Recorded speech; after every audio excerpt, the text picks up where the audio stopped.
Selamat siang, kami dari kelompok 6 akan mempresentasikan tentang materi kami, yaitu Kerajaan Goa. Kerajaan Goa. Kerajaan Goa bergabung bersama Talo pada abad ke-17, merupakan salah satu dari banyak kerajaan lokal di Sulawesi. Dicatat dalam berita Tome Pires bahwa banyak sekali kerajaan penyembah berhala di wilayah Sulawesi Selatan. Raja Goa sendiri baru mengadopsi Islam sebagai agama kerajaan pada abad ke-17 ketika Dayang Wanrabia Sultan Alauddin I memeluk agama Islam. Kerajaan Goa Talo tumbuh menjadi penguasa terbesar di Sulawesi, mencapai pesisir Kalimantan, Maluku, dan Nusa Tenggara. Kerajaan ini adalah gerbang perdagangan dengan Nusantara bagian timur. Pengaruhnya menurun ketika kalah dalam Perang Makassar melawan VOC dan kerajaan lokal lainnya. Kerajaan Goa Talo terletak di Sulawesi Selatan, bagian pesisir barat, tepatnya di wilayah Kabupaten Goa dan sekitarnya saat ini. Penduduknya mayoritas suku Makassar, sehingga awalnya ia tumbuh sebagai chiefdom. Pemimpin pertamanya dalam beberapa catatan adalah Tumanurung Bainea, yang merupakan penguasa lokal Goa pada abad ke-14. Selama ratusan tahun, Goa dan wilayah lainnya memperebutkan hegemoni di wilayah tersebut. Raja-raja yang memerintah. Sepanjang sejarah, Goa tercatat memiliki lebih dari 30 orang raja sejak berdirinya sekitar abad ke-14 sampai dengan tahun 1895, ketika dianeksasi oleh Belanda dalam ekspedisi Sulawesi Selatan. Raja-raja yang pernah berkuasa di Goa menurut catatan Paturioloang Goa adalah sebagai berikut. 1. Tumanurung Bainea 1300. 2. Tumasalangga Barayang. 3. Uang Loe Lembang. 4. Ituniata Banri. 5. Karampang Rigoa. 6. Tunatangka Lopi 1400. 7. Batara Goa Tuminanga Riparalakena. 8. Pakere Tau Tunijalo Ripasuki. Ke-9. Karaeng Tumpak Risi awal abad ke-16. 10. Karaeng Lakiung 1546 sampai 1565. 11. Karaeng Botolangkasa 1565 sampai 1590. Ke-12. Ki Tepu Karaeng Daeng Parabung 1593. 13. Daeng Manrabia Sultan Alauddin 1593 sampai 1639. 14. Daeng Matola Karaeng Lakiung 1639 sampai 1653. 15. Karaeng Bonto Mangape Sultan Hasanuddin 1653 sampai 1669.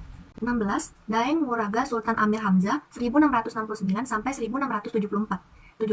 Karaeng Bisei 1674 sampai 1677. 18. Karaeng Sandrobone 1677 sampai 1709. 19. Laparepa Tosape Sultan Ismail Tuminanga Risomba Opu 1709 sampai 1711. 20. Imaparaungi Sultan Sirajuddin. 21. Iman Rabbia Sultan Najamuddin. 22. Imalawagau Sultan Abdul Qair 1735 sampai 1742. 23. Imapibabasa Sultan Abdul Qudus 1742 sampai 1753. 24. Amas Madinah Batara Goa diasingkan Belanda ke Sri Lanka. 25. Daeng Riboko Arum Mampu 1767 sampai 1769. 26. Karaeng Katanka Sultan Zainuddin 1770 sampai 1778. 27. Karaeng Bontolangkasa 1778 sampai 1810.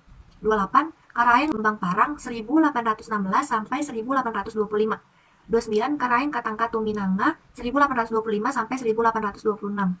30. Karaeng Lembang Parang Sultan Abdul Qadir 1826 sampai 1893. 31. Karaeng Katangka Sultan Idris 1893 sampai 1895. 32. Karaeng Lembang Parang Sultan Husain 1895 melarikan diri dari kerajaan karena politik suku asing bersama Belanda. Kehidupan masyarakat Kerajaan Goa Talo. yaitu yang pertama, kehidupan politik. Gorontalo sejak sebelum menjadi kerajaan berbasis Islam, kerap berperang dengan wilayah lain di Sulawesi Selatan. Bone, Wajo, Sopeng, dan Luwu adalah beberapa kerajaan lokal yang kerap bermusuhan dengan Goa. Adapun Wajo dan Luwu berhasil ditaklukkan oleh Gorontalo dan menjadi bawahannya. Sementara Bone mampu bertahan sampai setidaknya tahun 1582. Ketika bersama wilayah lain berupaya mempertahankan kemerdekaan dari Goa. Memasuki masa Islam, Gorontalo menyebarkan pengaruh Islam ke Bone dan Wajo antara tahun 1610 sampai 1611. Hal ini menjadi bagian dari penguasaan Gorontalo atas wilayah mereka. Pertentangan antar daerah ini terus berlangsung, sampai pada akhirnya Gorontalo harus berhadapan dengan kerajaan lain yang disokong VOC. 2. Kehidupan ekonomi. Gorontalo disebut-sebut kaya akan beras putih dan bahan makanan lainnya yang diperdagangkan. Mereka juga menjual kapur barus hitam yang ditukar dengan berbagai komoditas wilayah lain. Goa mampu menjalin perdagangan dengan Jawa, Maluku, Malaka, dan bahkan sampai ke India dan Cina. Impor tekstil dari India dan keramik dari Cina banyak ditemukan sebagai bukti perdagangan yang berlangsung dalam kurun waktu lama. Pelabuhan Somba Opu menjadi bandar utama mengalirnya rempah-rempah dari Maluku ke wilayah barat. Gorontalo tentunya mendapat keuntungan yang amat besar dari wilayah ini. 3. Kehidupan sosial. Gorontalo menempatkan agama Islam sebagai instrumen penting dalam roda kehidupan masyarakat. Dikenal beberapa mubalik utama atau Daltutalu, beberapa diantaranya berasal dari Jawa. Mereka inilah yang berjasa mengislamkan raja-raja Sulawesi Selatan dan menyebarkan secara luas kepada masyarakat.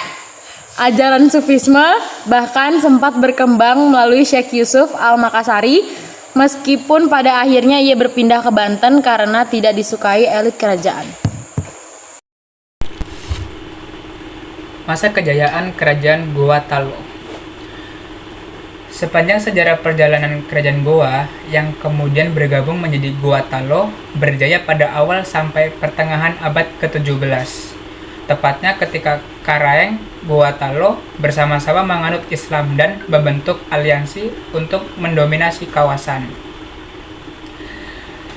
Pada periode itu, Gorontalo mampu menguasai sebagian besar wilayah Sulawesi bagian selatan dan barat, menjangkau pesisir Kalimantan, Maluku, dan Nusa Tenggara. Gorontalo juga berdagang dengan Jawa, Malaka, Cina, dan India untuk pemenuhan berbagai kebutuhan. Sementara mereka memperdagangkan kapur barus, beras, dan bahan makanan lainnya sebagai komoditas utama. Gorontalo menjadi gerbang perdagangan antara barat dengan sumber rempah di Maluku.